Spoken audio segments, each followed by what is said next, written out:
విజయమ్మ చంటిని, సింధూరాని వాళ్ళిద్దరినీ కూడా తనతో పాటు తీసుకుని వస్తుంది. ఇక చంటిని తీసుకొని లోపలికి వెళ్ళు అలవేలి అన్నయ్యకి తన రూమ్ దగ్గరికి తీసుకుని వెళ్ళి రెస్ట్ తీసుకోమని చెప్పు అని చెప్పి విజయమ్మ అంటుంది. దాంతో అక్కడ ఉన్న చంటి అయితే మరి అమ్మాయి గారు, సింధూర అమ్మాయి గారు నాతో పాటు రావాలి అని చెప్పి అంటాడు. అది వినగానే విజయమ్మ అయితే నువ్వు వెళ్ళు నాన్న, నేను కొత్త కోడలు కదా, తనకి అన్నీ నేర్పించాలి, తనకి నేను అన్నీ నచ్చ చెప్పి నేను నీ దగ్గరికి పంపిస్తాను, నువ్వు పైకి వెళ్ళి రెస్ట్ తీసుకున్నాన్న అని చెప్పి విజయమ్మ చంటితో అంటుంది. అది వినగానే చంటి అయితే అలా మౌనంగా చూస్తూ ఉంటాడు. ఇక అలివేలి అయితే చంటిని తీసుకొని అక్కడి నుండి అయితే వెళ్తూ ఉంటుంది. అలా వెళ్తూ ఉండగా అది చూసి విజయమ్మ అయితే ఇప్పుడు సింధూరాకి నా తడాక ఏంటో చూపిస్తానని చెప్పి అనుకుంటుంది. ఇక అక్కడి నుండి చంటి వెళ్ళిపోతాడు.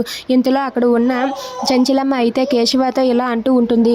తను కోడలుగా ఆ ఇంటికి వెళ్ళింది కానీ బంగారు పంజరంలో చిలకని బంధించినట్టేనండి. సింధూరాని విజయమ్మ ఏమైనా చేయగలదు, బయటకు కనిపించకుండా సింధూర మనసుని నొప్పించగలదు, నాకు అదే భయం వేస్తుంది అని చెప్పి అంటూ ఉంటుంది. ఇక అందరూ వెళ్ళిపోయాక విజయమ్మ అయితే అక్కడ సోఫాలో కాళ్ళ మీద కాళ్ళు వేసుకుని కూర్చుంటుంది. ఇక సింధూర అక్కడే అలా చేతులు కట్టుకొని నిలబడి ఉంటుంది. ఇక విజయమ్మ సింధూరాన్ని చూసి కాళ్ళ మీద కాళ్ళు వేసుకొని ఇలా అంటూ ఉంటుంది. ఏంటి సింధూర అలా చూస్తున్నావు, ఒకప్పుడు ఇదే ఇంటికి వచ్చి ఇదే చైర్లో కూర్చొని ఇదే కాళ్ళ మీద కాళ్ళు వేసుకొని నువ్వు నాకు వార్నింగ్ ఇచ్చావు, గుర్తు ఉందా అని చెప్పి అంటుంది. అది వినగానే సింధూర అయితే చాలా కోపంతో అలా చూస్తూ ఉంటుంది. గుర్తుందా లేదా? గుర్తుంటుందిలే, ఎందుకు గుర్తుండదు, ఎంతైనా చంచలమ్మ కోడలుగా పెరిగావు కదా, అదే ఇప్పుడు పరిస్థితి ఎలా వచ్చింది చూసావా, నువ్వు నా కోడలు అయ్యావు, విధి ఎలాంటిదో చూసావా అని చెప్పి అంటూ ఉంటుంది. ఇక అక్కడ ఉన్న చంచలమ్మ అయితే కేశవతో సింధూర గురించి చెబుతూ చాలా బాధపడుతూ ఉంటుంది.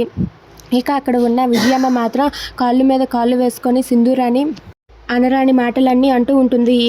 ఏంటి సింధూర, నీకు అర్థమవుతుందా, నేను నీకు ఎలాగైనా సరే చుక్కలు చూపిస్తాను, నువ్వు నాకు వార్నింగ్ ఇస్తావా, నా కోడలు అయ్యావు కదా, నా కోడలు అయినందుకు నీకు ఎలా బుద్ధి చెప్పాలో అలానే బుద్ధి చెప్తాను, చూస్తూ ఉండు, నేనంటే ఏంటో నీకు నిరూపిస్తానని చెప్పి అంటుంది. అది వినగానే సింధూర అయితే ఏం మాట్లాడుకున్నా మౌనంగా చూస్తూ ఉండిపోతుంది. ఇంతలో అక్కడ ఉన్న చంచలమ్మ అయితే సింధూరకి ఎలా ఉందో ఏంటో, తను అక్కడ క్షేమంగా ఉందో లేదో అని చెప్పి చంచలమ్మ కంగారు పడుతూ ఉంటుంది. If you like this video please like, share and subscribe friends. Thanks for watching.